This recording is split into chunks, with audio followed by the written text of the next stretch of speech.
I sat in my old pickup truck, the engine still hot after a long, dragging day at the electronics factory. Another late shift with numbers and circuits dancing in my head, refusing to let go. I'm Mason Turner, 35 years old, an ordinary electronics engineer in Richmond, Virginia. My life revolves around wires, circuit boards, and late nights coming home with an aching body. Today it was pitch dark outside, with rain starting to drizzle on the windshield, but I didn't want to go home right away. Home, now just me and the cold, empty spaces. I decided to stop at the small roadside diner, the familiar one with flickering neon lights and the smell of burnt hamburgers. Just a bit of quiet, a quick meal, then I'd head back, curl up under the blankets and try to forget everything. I pushed the door open, the bell jingling like a familiar greeting. The place was nearly empty, just a few truck drivers in the corner sipping thick black coffee. I chose a table near the window, ordered a burger and fries along with a can of soda. I just wanted to sit quietly, watch the rain fall outside the window and let my mind drift aimlessly. My life these past few years had been like an endless loop. Go to work, come home, sleep, and repeat. Everything monotonous, boring, with only the dull ache in my heart that never faded. It had been 5 years since my mother disappeared, the woman who had devoted her entire life to protecting me. I took the first bite of the burger, the salty taste of the meat hitting my nose, but it didn't taste good. On the diner wall, the old TV was crackling with static, the anchor saying something about the weather. I wasn't paying much attention until the news switched to the social segment. Today we're talking about the unfortunate fates of the homeless in Pittsburgh. The female reporter's voice rang out, accompanied by images of pouring rain on the screen. I looked up, not sure why. Maybe because the rain outside was getting heavier, or because I was tired and needed something to distract me. The first images showed elderly people huddled under bridges, clothes soaked through, hands clutching trash bags as blankets. My heart tightened a little. I'd thought about them before, those people forgotten by society, but I'd never stopped to do anything. My own life was messy enough already. Then the camera zoomed in on a group under the Monongahela Bridge. Rain was pouring down like a torrent, thunder rumbling in the distance. The reporter in a bright yellow raincoat was interviewing an old man with a silver beard. But then the camera shifted to an elderly woman sitting alone in the corner. She wrapped a tattered gray scarf tightly around herself, rainwater dripping from her disheveled silver hair. Her face was wrinkled, her eyes empty as they stared into space, and on her lips was a faint, listless smile as if she were trying to hide her pain. My heart skipped a beat. There was something familiar about her, but I wasn't sure. The reporter bent down, microphone close to her mouth. "Can you tell us your name, ma'am? How long have you been here?" She shook her head slowly, her voice weak and trembling. I don't remember. I don't remember anything." Then she paused, her eyes blinking slightly as if trying to rummage through her memories. "Just remember, my son. My son's name is Mason. He's a good boy." My heart stopped. The burger fell from my hand, rolling across the table. "Mason, that's my name." And her face. Oh God, the small scar on her left temple. The one from when she fell back when she was a nurse. That heartbreakingly familiar face, though much more gaunt now. It was my mother. Joanne Turner, the kindest woman I'd ever known. 5 years ago, she left home without a word goodbye, leaving only pain for me. I'd searched for her everywhere. Posted flyers, reported to the police, hired private investigators. Everything was hopeless. I thought she was dead, or lost somewhere in this vast world. But now, there she was on TV, homeless under the bridge, huddled in the rain. My heart constricted like someone was squeezing it. My hands trembled, the soda can tipping over, spilling everywhere on the table. "No way," I whispered, my voice breaking. My eyes were glued to the screen, hoping it was just a hallucination. But no, the reporter was still asking her more, and she just shook her head, that faint smile still hanging on her lips. She, my mother, was now a homeless person, battered by the rain, forgotten by the world. Memories flooded back like a torrent. Mom making breakfast for me every morning, Mom wiping my tears when Dad hit me, Mom smiling kindly when I graduated college. How much had she endured so I could have the life I have today? And I'd let her end up lost like this? I bolted out of the diner, ignoring the downpour cascading like a waterfall. The cold rain slapped my face, soaking through my jacket, but I felt nothing but the tearing pain in my heart. The truck engine roared to life, tires spinning on the wet road. Pittsburgh was 6 hours away by car, but I had to go. I had to find her. The journey to find my mother, the one I thought was gone forever, started here. My heart pounded, a mix of excitement and fear. She was alive, but would I make it in time? The highway was pitch black, headlights flashing sporadically on the slick road. I gripped the steering wheel tightly, trying to stay calm, but my mind was spinning. How did she end up in Pittsburgh? How long had she been wandering? Had Alzheimer's made her forget everything? Forget home? Forget me? I floored the accelerator, passing other cars, horns blaring, but I ignored them. The rain grew heavier, visibility blurring, but I couldn't stop. Every second that passed was a second she could be in danger. I pictured her sitting under the bridge, cold, hungry. How had she survived for 5 years? Who had helped her? Or had she been fighting alone?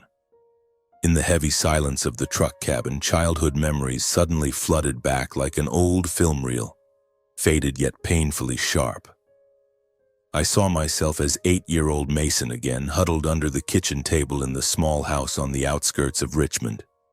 It was an old wooden house with a leaky roof every time it rained, and the pungent smell of alcohol always lingering everywhere. My father, John Turner, was a tall but gaunt man with bloodshot eyes from drinking and gambling. He worked as a mechanic at the local garage, but his salary was never enough to cover his losing bets. Every evening, he came home with pent-up anger, unleashing it all on my mother and me. His shouts echoed in my memory. I slave away to feed you lot and you dare talk back. Then came the punches, the slaps. I remember one time he shattered my mother's favorite vase, glass shards scattering across the floor, and I screamed in terror. My mother, Joanne, she was the barrier between me and that hell. She endured it silently, her trembling hands picking up the broken pieces, then turning to hug me close. Don't be afraid, son. Dad's just tired. She hid the bruises under long sleeves, the dark marks I'd accidentally see when she changed clothes. But she still cooked dinner, even if it was sometimes just toasted bread with peanut butter because the fridge was empty. She lulled me to sleep with fairy tales, her voice warm like spring sunshine. Tomorrow will be better, Mason. I promise. I believed her, because she was everything to me. She worked as a nurse at the local hospital with endlessly long shifts, but she never complained. She stood for hours at bedsides, changing bandages, giving injections, checking monitors, and comforting frightened patients. Then came home and still tried to smile at me. How could such a kind woman end up in that hellish marriage? I once asked her when I was a bit older. She just shook her head.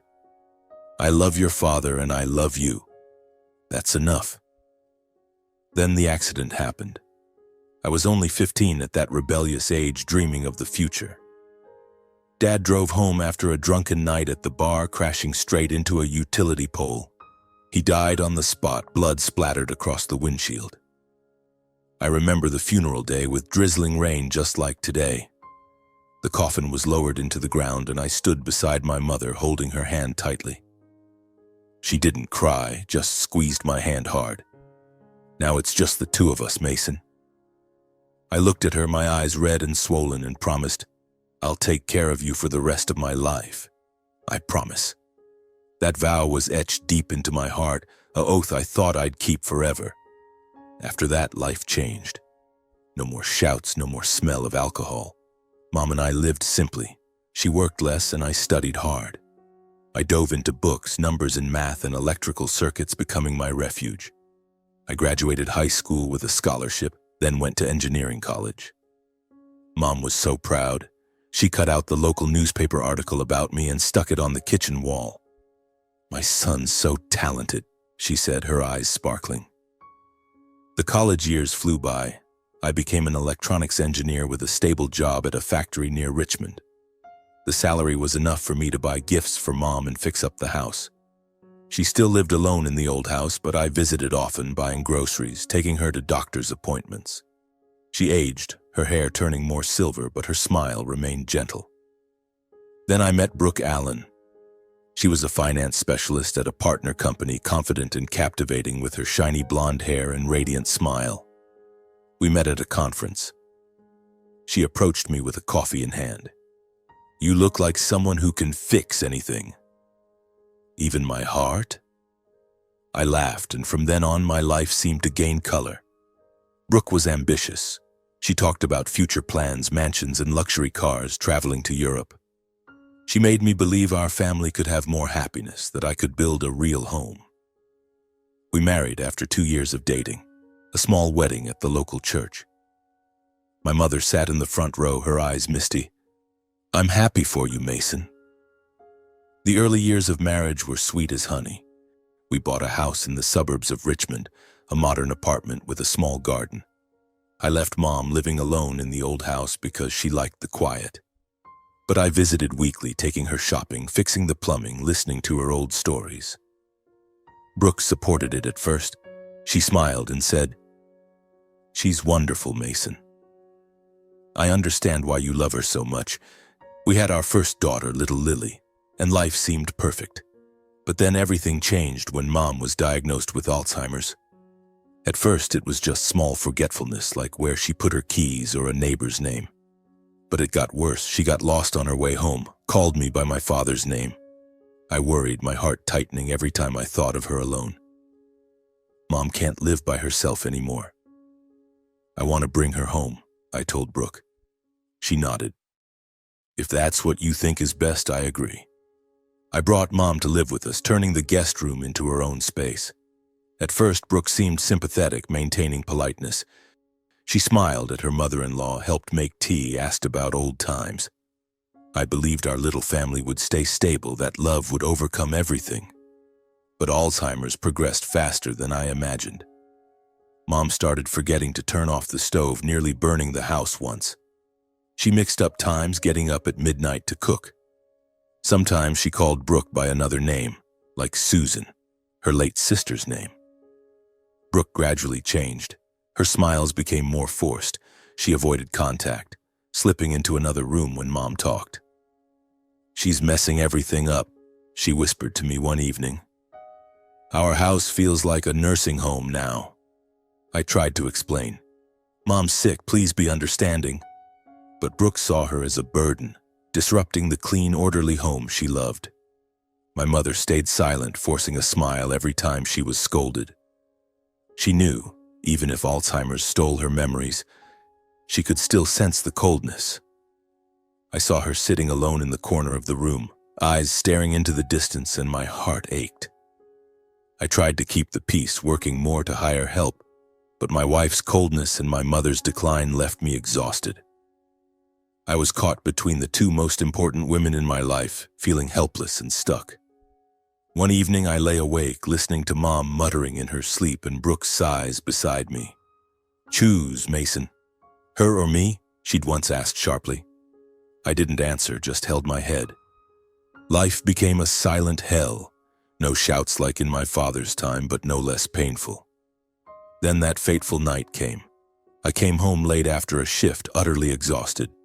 The house was unusually quiet, no TV sound that she usually watched, no smell of the herbal tea she liked to brew. I called, "Mom?" Her room was empty, the blankets still warm, as if she'd just gotten up. My heart pounded, panic rising. "Brooke, where's Mom?" She came out from the living room casually. She said she was just going for a walk around here. Probably late, but it was pitch dark, drizzling rain, and Mom never went out alone at night. I rushed outside, running through the neighborhood, calling her name in the rain. "Mom! Joanne!" My voice echoed futilely in the dead of night. I called the police, posted flyers everywhere. Day after day, week after week, but no trace. Joanne never came back. The next morning, I found a letter in her desk drawer, the handwriting shaky. "My dear son, I don't want to be a bother anymore. I don't want to ruin your happiness with Brooke. Live well. I love you." Tears streamed down my face, my hand clenching the paper. She'd chosen to leave so we could be happy. How could she think that? I tormented myself. Why didn't I notice sooner? Why did I let her feel like a burden? 5 years passed like hell. I lived in torment, waking each day with a dull ache. Work became an escape, but at night I lay awake, imagining Mom lost somewhere. Brooke grew more distant, colder than ever. She avoided talking about Mom as if she'd never existed. Our marriage became a shell with only Lily as the fragile bond. I tried for my daughter, but the pain never faded. Now, on the highway, those memories made me tremble. I pulled over to the side for a moment, breathing heavily. The rain still fell and Pittsburgh was still far. I had to get there in time. She was waiting for me, even if she didn't remember. I floored the accelerator again, my heart pounding with anticipation. This journey wasn't just to find Mom, but to atone for the years I'd left her alone. I drove through the night, memories continuing to flood in, remembering the time Mom taught me to fix an old radio, her hands deftly connecting wires. "You'll be better than me," she said. I became an engineer because of her. But what had I given in return, only to let her wander lost? Tears blurred my eyes, but I wiped them away, focusing. The rain eased, dawn breaking. Pittsburgh was near. My heart tightened. Would she still be there? After 6 hours of continuous driving, my body was aching all over. My eyes stinging from lack of sleep. But adrenaline kept me alert, like an electric current running down my spine. I imagined the scene under the Monongahela Bridge, huddled figures, the musty smell of wet concrete, and my mother sitting there, wrapped tightly in her gray scarf. Was she cold? Was she hungry? I pressed the accelerator harder, overtaking a slow-moving truck, the horn blaring behind me. Pittsburgh gradually came into view, tall buildings peeking through the early morning fog. I turned onto the inner-city roads, following the GPS directions to the river area. My heart pounded wildly, anticipation making it hard to breathe. Finally, I arrived under the Monongahela Bridge, the spot where the news report was filmed. I parked hastily, slamming the car door, and rushed out into the chilly air. The atmosphere was heavy, a mix of garbage and river water scents. The group of homeless people sat scattered under the massive bridge pillars, some burning fires for warmth from cardboard boxes. I scanned around, my heart tightening at the sight of gaunt faces and vacant eyes. "Mom!" "Joanne Turner," I called softly, my voice trembling, afraid of startling them. I approached closer, repeating her name, but only got weary headshakes or indifferent glances in return. No response from my mother. She wasn't here. My heart sank, fear surging. Had she moved on? Or worse, had she... No, I didn't dare think it. I rummaged through my wallet, pulling out an old photo of my mother, the one where she smiled gently in the home garden 5 years ago. Holding it up, I went from person to person. "Have you seen this woman? She's my mother." An elderly man with a silver beard leaning against a bridge pillar with a tattered blanket looked up. His eyes narrowed, then suddenly widened. "Oh, her? The old lady with the gray scarf, right? She passed out a few hours ago, collapsed on the ground. People called an ambulance and they took her to the hospital." My heart raced, a mix of excitement and fear. "Which hospital? Please tell me." He pointed toward the city center. "Presbyterian Hospital, about 10 minutes' drive from here." I thanked him profusely, shoving a bill into his hand, then dashed back to the truck. The engine roared and I sped through the streets, nearly running a red light. Presbyterian Hospital, that was my last hope. Was she okay? Or was I too late? I parked in the emergency lot, running into the hospital lobby with ragged breaths. The smell of disinfectant hit my nose, the beeping of machines echoing. I rushed to the reception desk, panting. "I'm looking for Joanne Turner. She was brought in after fainting under the bridge." The nurse checked the computer, then nodded. "Emergency room 5. She's stable now." I raced down the hallway, my heart thumping like a drum. The door opened, and I froze. My mother lay there on the stark white bed, so emaciated I almost didn't recognize her. Her skin was pale, her silver hair disheveled, an IV needle in her hand. She was motionless, eyes closed, only faint breathing. I approached, my trembling hand touching hers. It was ice cold. "Mom, it's me," I whispered, tears rolling down. The doctor entered, a middle-aged man with black-rimmed glasses. "Are you family?" I nodded, my voice breaking. "Her son. How is she?" He sighed, holding a results sheet. "She's stable after the fainting spell due to severe exhaustion and malnutrition. She's been wandering for a long time, hasn't she? But we did a CT scan and found end-stage brain cancer. It's metastasized widely. She has only weeks left, maybe 2 or 3. The world around me crumbled. I stood silent, clutching the paper, unable to speak. Brain cancer. How could this be? How much had she endured? 5 years of wandering, hunger, illness, and I had no idea. Tears fell, but I wiped them quickly. I had to be strong for her. I stayed at the hospital for many days, not leaving her bedside for a moment. I called in sick leave over the phone, not caring what my boss said. I took care of her, wiping her face, giving her water, telling old stories. "Remember, Mom, when I fixed that broken radio and you laughed forever?" Sometimes she opened her eyes, looking at me dazedly, then smiling weakly. We talked heart to heart, even though she forgot a lot. She spoke of Dad, of the old house, her voice halting. I held her hand, feeling the fragile warmth. During that time, Brooke didn't visit, didn't call, didn't ask. My phone stayed silent, as if her mother-in-law had never existed. I tried to ignore it, focusing all my energy on Mom. Was she busy? Or did she just not care? The pain piled up, but I didn't want to think about it. A week later, as I was feeding her oatmeal, the door opened. Brooke walked in, dressed impeccably like she was going to a meeting, an expensive bag over her shoulder. Her eyes paused on Mom, then flicked to me. My heart tightened, anxious about why she was here. "Brooke, you're here." She nodded, her voice ice cold. "I know. But Mason, keeping her like this is just costly and pointless. She's about to go anyway. Why waste money on treatments?" Her words cut like a knife. My mother lay listening, eyes slightly closed, her hand trembling lightly under the blanket. I turned, the pent-up anger from years exploding. "What did you say?" "She's my mother.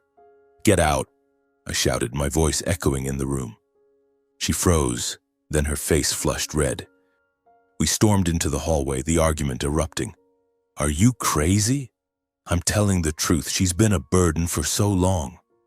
All I saw was the cold face of the woman I once called my wife, no love left, only contempt. "Get out. Don't ever come back," I yelled, my fists clenched. Brooke turned away, throwing a disdainful look before leaving, her high heels echoing. I breathed heavily, returning to the room, but then noticed an elderly woman standing at the end of the hallway, silently witnessing it all. She approached, her eyes full of compassion. You're Mason, right? I'm Gloria Spencer, Joanne's sister." I looked at her, recognizing the familiar face from distant memories, the old photo Mom kept, the 2 sisters laughing together. "Aunt Gloria, why are you here?" She hugged me, her voice trembling. "I've been searching for my sister for years, in vain." Then the police called, saying someone matched the description. I flew here right away.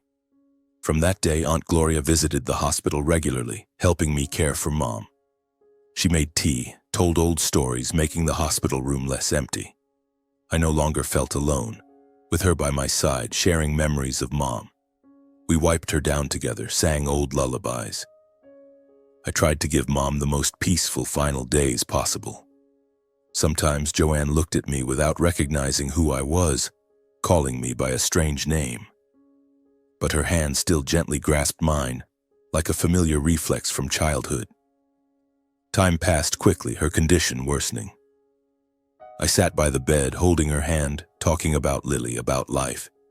She smiled weakly, her eyes cloudy. One afternoon, as dusk fell, orange sunlight streaming through the window, she suddenly became lucid. She looked at me, smiling. "Mason, My son. Her voice weak but clear. I leaned down, tears falling. Mom, I love you. In that moment, she closed her eyes, gently leaving the world in my arms. Her breathing stopped, peacefully. I sat silently by the bed for a long time, tears falling onto her hand. The belated tears of a son who had finally found his mother but without enough time to say sorry. I hugged her, tears flowing endlessly. Aunt Gloria stood beside me, gently placing a hand on my shoulder, saying nothing, only the heavy silence enveloping the room. The monitor's beeping stopped, the screen fading. I had found my mother, but lost her forever. The pain surged within me, tearing at my chest, but mixed in was a bit of relief. She no longer had to suffer. I picked up my phone, calling Brooke. She didn't answer. I sat down in the cold chair by the bed, looking at Mom's still hand, and understood that from now on nothing would ever be the same. The hours that followed passed in a haze. The hospital procedures happened quickly, but to me they stretched on endlessly. I signed paperwork, arranged to bring my mother back to Richmond where she was born and raised. Aunt Gloria stayed by my side, handling everything with me, from contacting the funeral services to calling a few old acquaintances. She didn't cry, just worked quietly as if trying to stay composed for both of us. "She'll rest in a familiar place," she whispered as we left the hospital. The hearse carrying the coffin drove ahead, and I followed in my truck with Aunt Gloria in the passenger seat. The road back to Richmond was long and endless, passing through fields of faded yellow under the weak autumn sun. I gripped the steering wheel tightly, memories of my mother flooding back, her sitting behind the bicycle, pedaling me to school, the wind tousling her hair and her laughing. "Son, I'm proud of you." Now she lay in that cold wooden box. My heart constricted, anxious about the upcoming funeral. Would anyone come? Would Brooke show up? We arrived in Richmond late in the afternoon. I chose the small church on the outskirts where my mother used to pray every Sunday. It was an old wooden building with dark red tiled roofs surrounded by a peaceful garden. I wanted the funeral to be simple, fitting for who she was. No extravagance, just those who truly cared. Aunt Gloria agreed. She took care of the fresh flowers and white candles. The next morning, the coffin was placed in the center of the church, draped in white cloth, with a photo of my mother smiling gently on top. I stood beside it, wearing the only black suit I had, clutching a bouquet of white chrysanthemums, her favorite flower.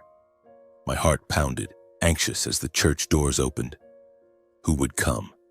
After 5 years of her disappearance, did anyone still remember? The funeral began at 10 a.m., under the soft sunlight filtering through the stained glass windows. The priest recited prayers, his deep voice echoing in the quiet space. Only Aunt Gloria sat in the front row next to a few of my mother's old neighbors. Mrs. Smith with her silver hair, Mr. Johnson leaning on his cane, trembling. They came to pay their respects, bringing fond memories of her. Mrs. Smith said, her voice emotional, "Joanne once helped me care for my child when he was sick. She was so kind." Mr. Johnson nodded. She always smiled, no matter how hard life was. I listened, tears silently falling.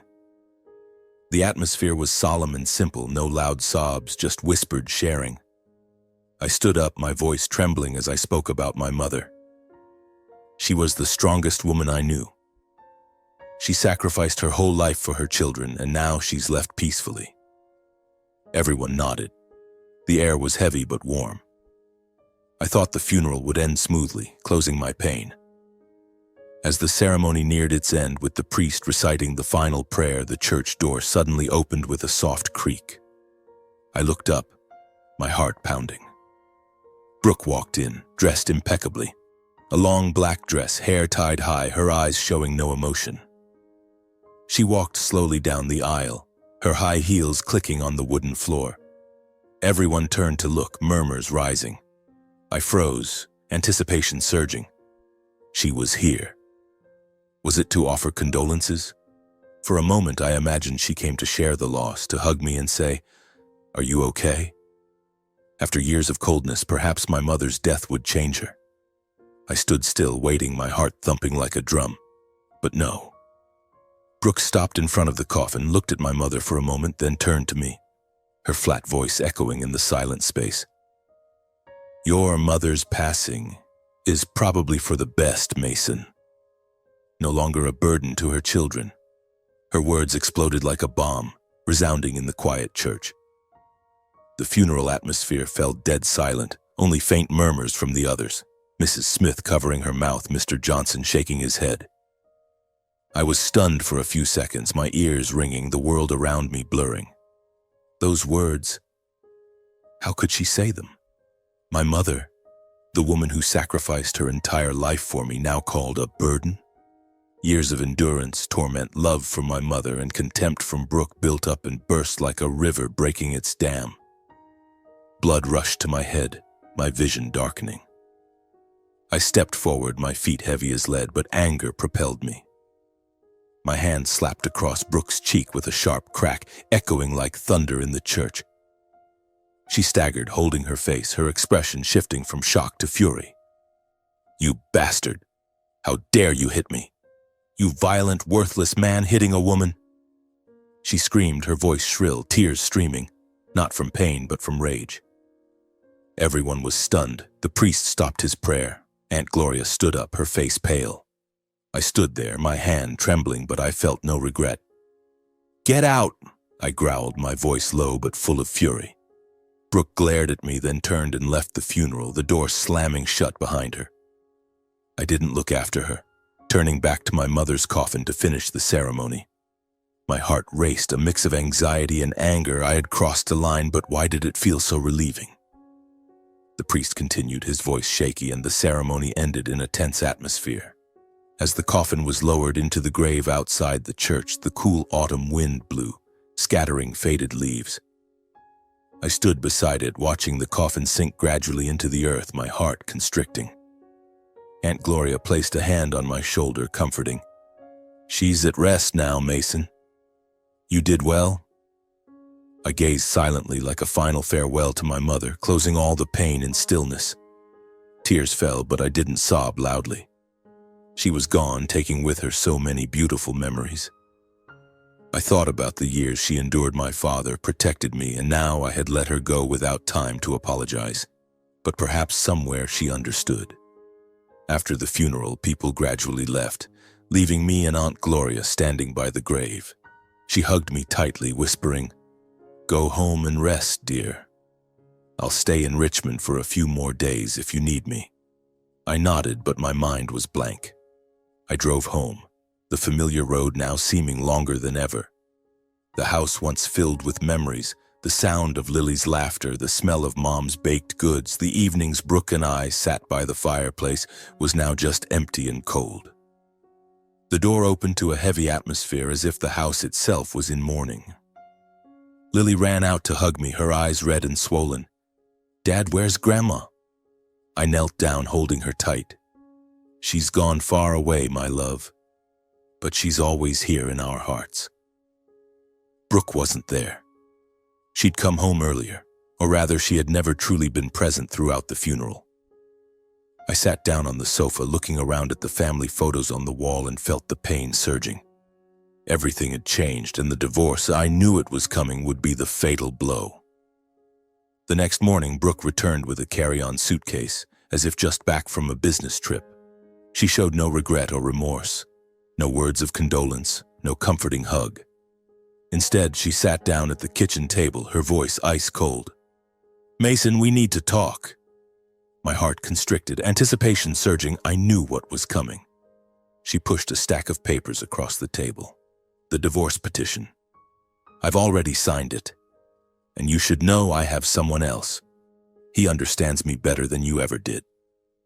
Her words cut like a knife. A lover? It turned out the rumors I'd vaguely heard were true. She openly admitted to him as if there was nothing to hide. I looked at the document, her signature sharp and precise, and felt the world collapsing. 5 years of marriage, 1 child, all shattered just because of accumulated bitter words and coldness. I didn't yell, didn't argue. I just nodded. "Fine. We'll handle it legally." The meetings to finalize the paperwork became hell. We met at the lawyer's office, the air stifling with the smell of old paper and stale coffee. Brooke didn't stop humiliating me, her shrill voice echoing, "You're a failure, Mason." Always clinging to the past, to that old hag of a mother. She was a stain that embarrassed me in front of my friends. Her words stabbed my heart like needles, a mix of anxiety and anger surging. A stain? My mother, the woman who sacrificed her entire life, called that. I remembered memories of her sitting and mending clothes for Brooke, smiling kindly despite her coldness, but I didn't respond. I just silently signed the papers, finishing the divorce proceedings as quickly as possible. Each meeting I gritted my teeth and endured, thinking of Lily waiting at home. "Dad, why is Mom angry?" she asked, and I just hugged her without answering. But my silence only fueled Brooke's hatred more. She was like a provoked beast, her eyes glaring every time we met. "You think silence is clever? You'll lose everything." She hired an expensive lawyer, a slick man with a fake smile. The lawsuit hit the court like a storm, demanding all the assets, the house, the car, even the savings I'd set aside for Lily. And worst of all, custody of our child. My heart pounded wildly as I read the petition, anxiety making it hard to breathe. How could she? Lily was everything to me. She slept on my shoulder every night, telling stories about school with bright eyes. But Brooke didn't stop. The lawsuit accused me of being abusive, irresponsible, with income insufficient to care for our daughter. Abusive? Because of that slap at the funeral. I remembered that moment, the anger exploding, but it was the only time I'd lost control. Now it had become a weapon against me. Then came the fabricated evidence. Brooke made it up. Photoshopped images where my face was pasted into scenes of violence, and edited audio recordings where my voice was distorted into crude words. I was stunned when I saw them in court, my hands trembling as I held the papers. Everything was twisted into a different story. I was no longer the dutiful son, the devoted father. The man who stayed up all night caring for his mother, taking Lily to school every morning. Now I was portrayed as a violent and unstable man, a dangerous and unreliable guy. "Your Honor, he hit me in front of everyone," Brooke sobbed, fake tears streaming down. I sat there, my heart racing chaotically, anxiously awaiting the verdict. How could I prove it? I had witnesses from the funeral, but her fabricated evidence was too sophisticated. Public opinion around me began to murmur. Friends called less, colleagues at the factory avoided eye contact when we met. "Heard you hit your wife?" one guy asked, whispering. I shook my head, but they believed what they saw on paper. The local newspaper articles reporting the divorce with sensational headlines. "Electronics engineer accused of domestic violence." I felt isolated, like I was being pushed to the fringes of society. For the first time in my life, I felt everything I'd tried to preserve. My honor, my family, my self-respect, slipping away from my grasp. Every morning I woke up looking at myself in the mirror, seeing a tired man with dark circles under his eyes. Lily asked, "Dad, why is everyone acting weird?" I hugged her, holding back tears. Anxiety surged. Would I lose my child? Lose everything? Those days, life was like a silent hell. I went to work with a heavy mind, the circuits on my workbench blurring before my eyes. My boss called me into his office, his voice sympathetic. "Mason, take a few days off. The company's in turmoil because of the rumors." I nodded, heading home early, but home was now just 4 cold walls. Lily played alone in the living room, the old doll her grandmother had given her lying discarded on the floor. I sat beside her, telling old stories about Mom, but my voice faltered. "Dad, will Mom come back?" she asked, her eyes innocent. I hugged her tight. "Mom's busy, my love, but Dad's always here." The words left my lips, and I knew I'd just lost another piece of my heart. Brooke called occasionally, but only to remind me about paperwork or demand to see Lily. "Don't think you've won," she said, her voice full of hatred. I stayed silent, hung up, then sat alone in the darkness, memories of my mother flooding back. How had she endured my father? How patient had she been? Now I was repeating that vicious cycle, but with a different kind of pain. When everything pushed me to the brink, savings depleted, my lawyer advising compromise and the trial looming, the phone rang in the quiet house. An unknown number, but I answered, my voice weary. Hello? On the other end was a familiar, warm voice. Mason, it's Aunt Gloria. I need to see you urgently. My heart pounded, anticipation surging. Aunt Gloria, my mother's sister, who had been by my side in her final days. She'd flown home after the funeral, but calling like this meant something important. Auntie, I'm in a mess, but come over.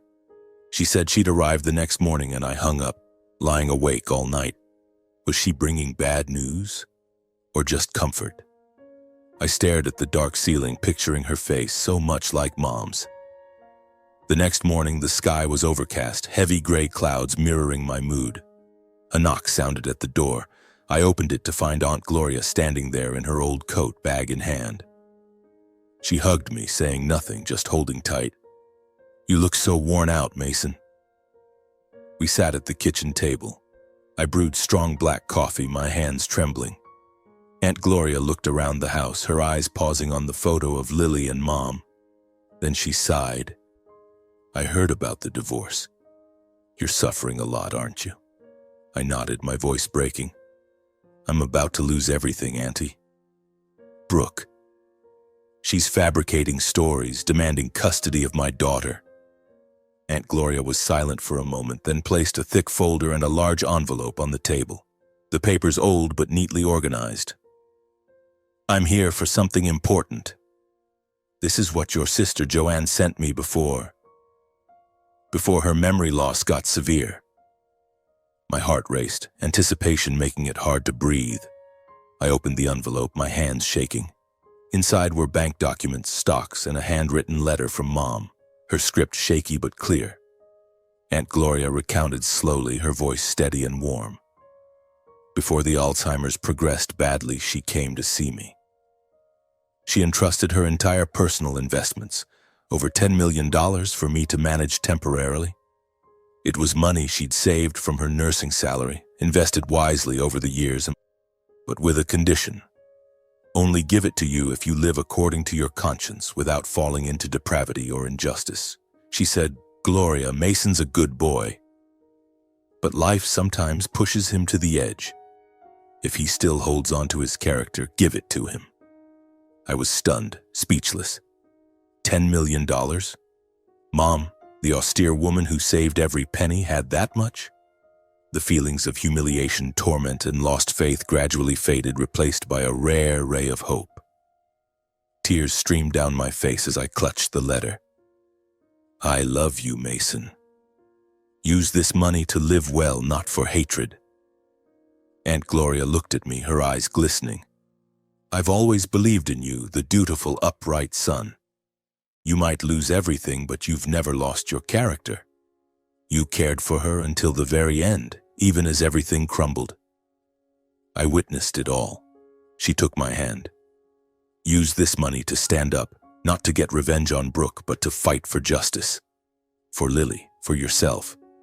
Her words were like a cool stream soothing the pain. I hugged her, sobbing uncontrollably for the first time since Mom passed. Hope flickered. With that money, I could hire a better lawyer, gather evidence, fight for Lily. But more importantly, it was the final trust Mom had bestowed. She knew I wouldn't falter no matter where life pushed me. In the days that followed, I spent many nights poring over the documents, the desk lamp burning bright into the wee hours. The papers were detailed, stocks, bonds, savings accounts. Mom had invested shrewdly from her youth thanks to advice from an accountant colleague at the hospital. I contacted a lawyer, a reputable middle-aged man, expensive but worth it. We can counter this, he said, his voice confident. I told him everything, the slap at the funeral, Brooke's insults, the fake evidence. He nodded. We need witnesses. I began the journey to find them. First was Lily's teacher, Mrs. Thompson, a kind woman at the elementary school. I met her on a drizzly afternoon sitting in the staff room. Mason, I know you're a good father. You pick her up in the rain, never miss a parent-teacher meeting. She agreed to testify, her voice emotional. I've seen you caring for her alone many times when your wife was busy. Then the old neighbors, Mr. and Mrs. Wilson next door, who'd seen me pushing Lily's stroller on walks, feeding her when Brooke was away. You're a decent man, Mr. Wilson said, patting my shoulder. We'll go to court. Each meeting brought anxiety. Would they help? Would the evidence be strong enough? But they agreed, and I felt Mom watching over me. The money wasn't just assets. It was the trust she'd entrusted, like a reminder. Son, live right. I used part of it to hire a detective who verified Brooke's fake evidence. It turned out the photos were photoshopped, the audio clipped from an old argument. The lawyer smiled. We've got them now. Each step was heavy but filled with hope. I took Lily to the park, telling her about Grandma. She left Dad a gift, my love, so we can live better. She smiled, hugging me tight. Late at night, I knelt by Mom's grave, whispering, Mom, I won't let you down. The wind blew gently, leaves falling like a response. Anxiety about the trial rose high, but now I had weapons. Money, witnesses, and faith from Mom. Aunt Gloria called often. You're doing well. She'd be proud. I slept better, dreaming of Mom smiling kindly. The trial was approaching. I prepared meticulously. The lawyer outlined the plan. We'll turn the tables. I nodded, my heart pounding. Brooke didn't know about the money. She thought I was weak. But now I was ready. Hope glimmered, dispelling the darkness. Mom had saved me from beyond the grave. Then the day arrived. The divorce trial took place a few weeks later on a gloomy autumn morning. I wore my old suit, driving to the local courthouse in Richmond, my heart pounding like a drum. The parking lot was packed, the atmosphere heavy with the smell of paperwork and stale coffee. I stepped into the courtroom, the harsh fluorescent lights glaring down on the polished wooden benches. I sat in the defendant's row, my expression calm but deeply guarded, trying to hide the churning anxiety inside. In front of me was Brooke, dressed impeccably. A tight black skirt, hair tied high, her face as cold as stone. Behind her was her lawyer, a slick man with a thick folder, his fake smile flashing under the lights.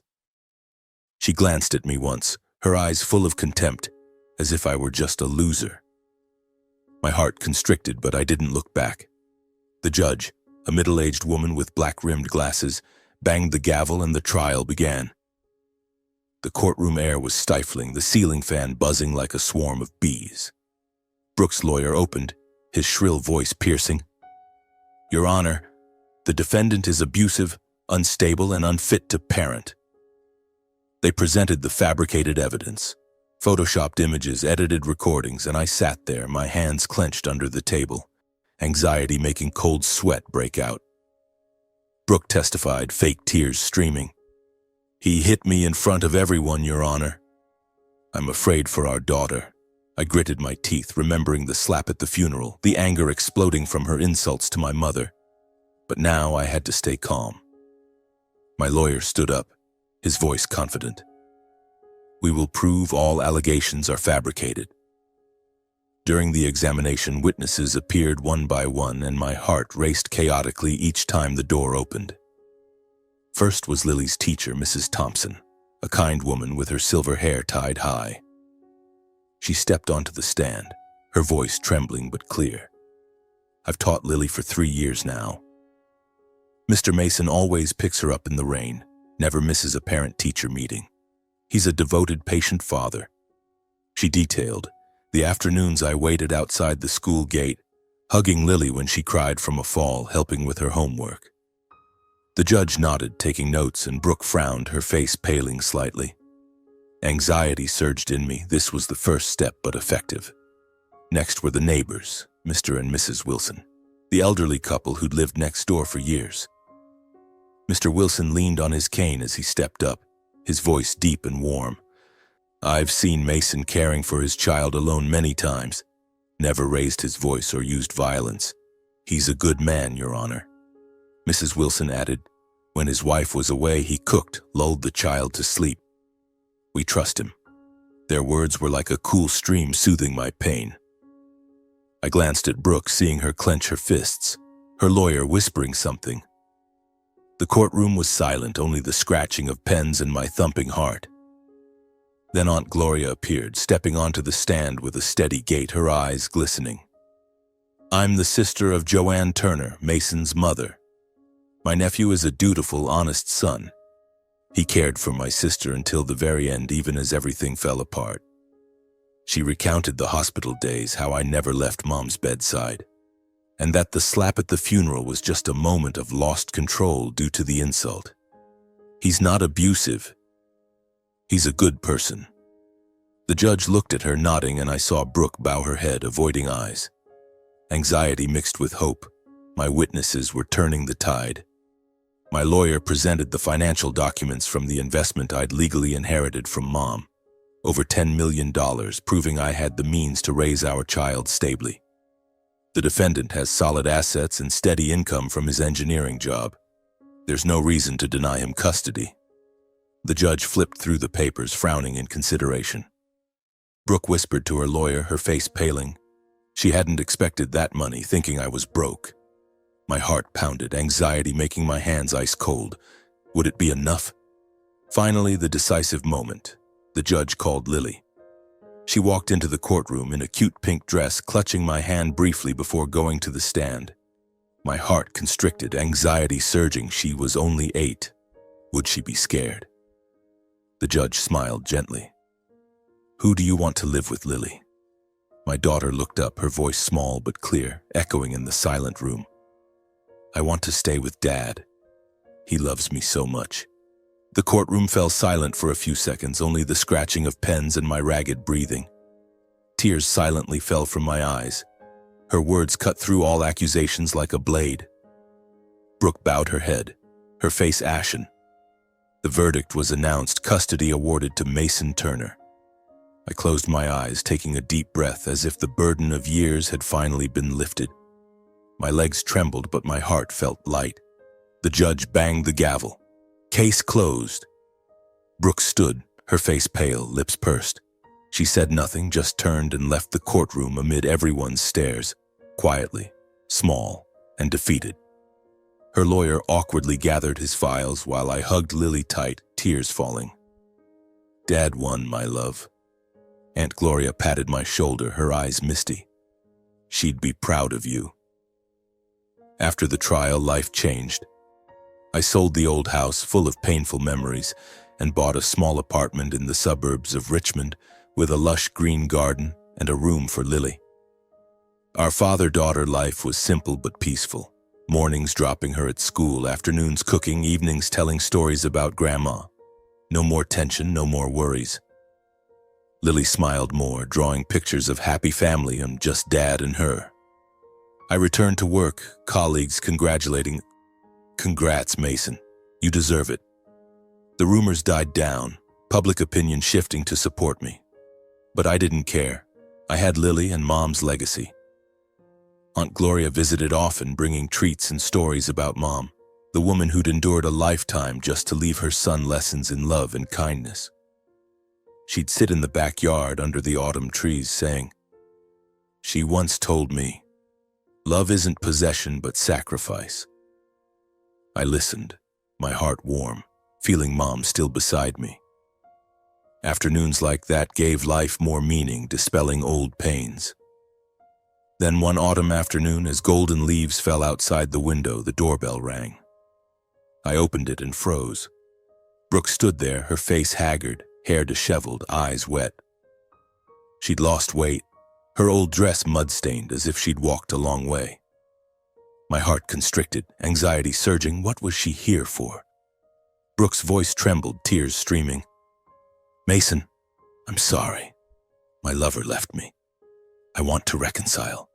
Give me a chance." Her words were like a whisper, full of desperation. I stood still, looking at the woman who was once my wife, my face no longer angry, just utterly cold. Memories flooded, years of coldness, bitter words at the hospital, at the funeral. She'd pushed me to the brink, now returning because she was alone. I stepped closer, my gaze direct, eyes sharp as a blade. Brooke bowed her head, tears splashing onto the floor, her hand trembling as she reached for mine. But I didn't extend my hand. My voice was curt, low and firm, echoing in the quiet space. Whatever was between us died the day my mother was buried. Leave, Brooke. She froze, trembling with fear and shame, her face paling. I turned back inside, the door closing behind me with a sharp slam, ending any chance of return. Through the crack I heard her sobbing, but my heart didn't stir. She had taught me. Love isn't enduring forever. I hugged Lily, whispering, "We're okay now, my love." Life continued without the shadow of the past. The months following the trial passed like a gentle river, sweeping away the fragments of old pain. I felt reborn, lighter, though the scar in my heart remained, a dull reminder of those hellish years. With the money my mother left behind, over $10 million, a staggering sum I still couldn't believe. Combined with the savings from my grueling shifts at the old factory, I decided to start anew. Not to build a grand empire, but just a small electronics workshop specializing in producing components. I rented an old warehouse on the outskirts of Richmond, a peaceful spot with lush green fields and birdsong every morning. The workshop wasn't large, just enough space for a few basic machines, workbenches, and a small office corner. I personally repaired the wiring, assembled tables and chairs, and painted the walls a soft gray. Mom's favorite color, as she said, it brought peace. Each time I held a wrench to tighten a screw, I remembered the afternoons when Mom taught me to fix an old radio. Her hands deftly connecting wires, her voice warm. "Son, patience is the key." Now I was using those very skills to build my future. In the early days, the workshop had just me and a young assistant named Jake, an enthusiastic but clumsy guy who required step-by-step guidance. We produced simple components, circuits for household appliances, boards for small computers. The first order came from a local company, just a few hundred parts, but holding the invoice made my heart race. "Mom, I've done it," I whispered to her photo on the desk. The money from Mom wasn't just capital, it was motivation. I used part of it to buy modern equipment, investing the rest safely without risks. Life fell into a rhythm. Every morning I woke early, brewed strong black coffee, then drove Lily to school. She sat behind me on the bike, her arms tight around my waist, giggling as the wind tousled her hair. "Dad, today I'm learning math. Will you teach me?" I nodded, stopping at the school gate, kissing her cheek. "I'll pick you up this afternoon, my love."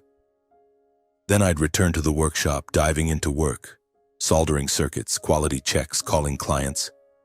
The smell of burnt plastic, the hum of machines, all familiar like breathing. Evenings were the most sacred moments. Father and daughter ate together, simple meals like grilled meat with salad or vegetable soup Mom had taught me to make. We sat around the small wooden table, listening to soft music from the old radio, melancholic ballads that evoked the past but no longer hurt. Lily shared school stories. Today I drew a picture of Grandma Dad. She has such a kind smile. I listened, my eyes glistening, then told her about her grandmother, the patient woman who'd sacrificed her whole life. "Grandma used to lull you to sleep with this song, Lily. She said life is like a river, always flowing forward." She nodded, hugging me tight. "I love Grandma, and I love you too." Those moments dispelled fatigue, making me realize how simple happiness could be. No more Brooke, no more arguments, just father and daughter and warm memories. I taught Lily to fix broken toys just as Mom taught me, and she beamed when the toy car ran again. Life was fresh but solid, like the foundation of the workshop I'd built with my own hands. A year flew by in the blink of an eye.